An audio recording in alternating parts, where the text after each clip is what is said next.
কেন ইমরানরে ফোন করতে গেলা? আমার তোমার মাইনে নিতে কি অসুবিধা কও?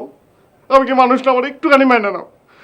তুমি যদি আমার মাইনে নাও, তুমি বিশ্বাস করো আমি মরে যাবো, আমি বাঁচবো না, বিশ্বাস করো। এই দেখো, বিষের বোতল নিয়ে করতেছি। তুমি আমার মাইনে না নিলে আমি কিন্তু সত্যি সত্যি বিষ খেয়ে ফেলাম। আমি তোমার সামনে মরে যাবো, লাশ হয়ে যাবো। তখন যদি আমার লেগে তোমার মায়া লাগে, শত ডাকলেও কিন্তু পাবে না। তুমি খালি একবার কও, প্লিজ একবার কও না, একবার খালি কও না একটু, যে তুমি মাইনে নিবে, কও না একটু। কও না করলে কিন্তু আমি খেয়ে ফেলাইলাম, আমি কিন্তু খাইলাম।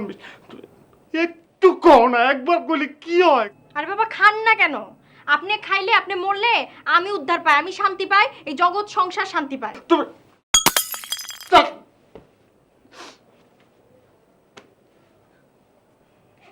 আমার একটু মাইনে নিতে তোমার কি অসুবিধা? তুমি লও না, আমার একটু মাইনে লও না। আমি তো, আমি কি খারাপ ছিলাম? আমি পড়াশোনা করি, আমি আমি পড়াশোনা করছি, আমার সব আমি আগেও ভালো আছিলাম, এখনো ভালো, সবসময় ভালো। মাঝখানে শুধু একটা ছোট্ট একটা খারাপ কাজ করছি, তোমার তুইলা নিয়ে আইছি। এখন এটা আমি কি করবো? আমার তো তোমার ভালো লাগছে, আমি কি করবো? তুমি খালি আমার একটু মাইন্ড নাও, বিশ্বাস করো। আমি আবার আবার আগের মতন ভালো হয়ে যাবো, আমি পবিত্র হয়ে যাবো, সবসময় পবিত্র থাকবো, ভালো থাকবো। খালি তুমি একবার মাইনে নাও, তুমি খালি একটু মাইনে নাও, একটু মাইনে নিলেই আমি ভালো হয়ে যাবো, খালি মাইনে নিলেই ভালো হয়ে যাবো। প্লিজ একটু মাইনে নাও না একটু।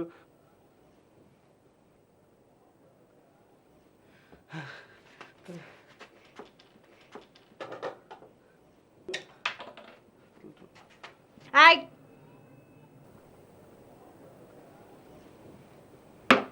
তাহলে এখন আমি কি করবো? আমি তো বিষও বালাই দিছি। তাহলে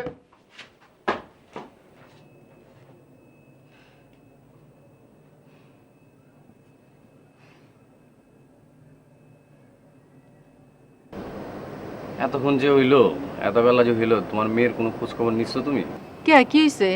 আমি খবর পাইলাম হয় নাকি এখনো বলে কোনো খাবারই খায় নাই, কোনো খাবার সে টাচই করে নাই। মন্টুর সাথে তো আমার কথা হইলো, খাওয়া দাওয়ার ব্যাপারে কিছু বলে নাই, বললো যে ও কথাবার্তা শোনে না। কথাবার্তা কইতেছে না, আজকে না হোক সে কালকে বলবো, কালকে না হোক পরশু বলবো, কিন্তু আগে তো ওরা খাওয়াই দিব নাকি?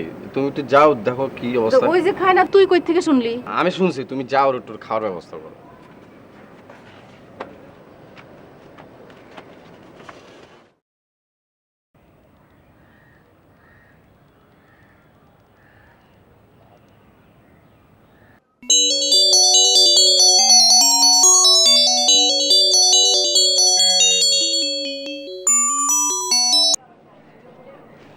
হ্যালো, ওই আমি ইমরান, রিসিরে দে। তোর কত বড় কলজা রে? তোর কি গলা থেকে নিচ পর্যন্ত পুরাটা কলজা? তুই আমারে ফোন করলি কেমনে?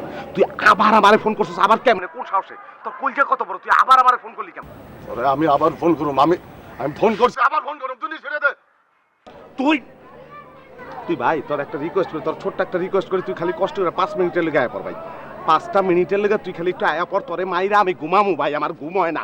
তোরে মাইরা ঘুমামু, তুই একটু আয় ভাই, আয়। আমি আইতাছি, আমি 5 মিনিটের মধ্যে আইতাছি। ভাই তুই আয়, আয়, তোর রিক্সা ভাড়া লাগলে আমি দিয়ে দেবো। তুই নিশ্চয় দে না। তোর মায়ে ঘুমায়, তোর মায়ে ঘুমায়।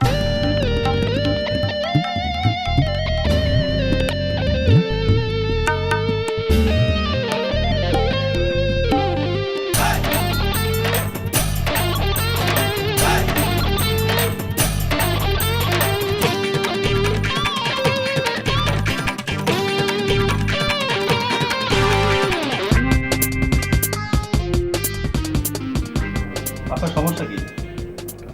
আমার সমস্যা হচ্ছে, আমি 128 নম্বরে থাকি, ওই যে আপনার নুরানি মসজিদটা আছে, নুরানি মসজিদের পাশে আপনার পূর্ব জাফরান। সমস্যাটা বলেন।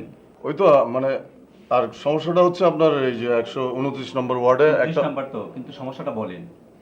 একটা মেয়ে কিডন্যাপ হয়েছে, আমি মামলা করতে আসছি। আপনি মেয়ের কি হন? মেয়ের কি হই, একসময় অনেক কিছু হইতাম, এখন তেমন কিছু হই না। একসময় অনেক কিছু হইতেন, কি হইতেন? হইতাম কিছু একটা হইতাম আর কি। এখন হন না কেন? এখন হই না। এখন ঘটনা হচ্ছে, এখন তাহলে মামলাটা কি তাহলে করা যাবে না? মামলা নেওয়া যাবে। মামলা নিতে হলে মেয়ের ভাই বোন অথবা মা বাবা অথবা নিকটাত্মীয় যারা আছে তারা এসে মামলা করতে পারবে। মেয়ের মা বাবা নাই? হ্যাঁ, মা বাবা আছে। ভাই বোন নাই? হ্যাঁ আছে, তাও আছে। তারা কোথায়? তারা তো বাসায়। তারা বাসায়, আপনি আসছেন মামলা করতে। আপনার সমস্যাটা কোথায় বলেন তো দেখি? কিছু বুঝলাম না তো। আমার টেনশন, আমার তো তারা, আমার তো সে আমার আত্মীয়, নিকট আত্মীয়। তো কিরকম নিকটাত্মীয়? নিকট আত্মীয়, আমি 128 নম্বরে থাকি, ওরা 129 নম্বরে থাকে, এটাই তো নিকটাত্মীয়। এখন আপনি মামলাটা মানে কিভাবে নেবেন এটা বলেন আপনি।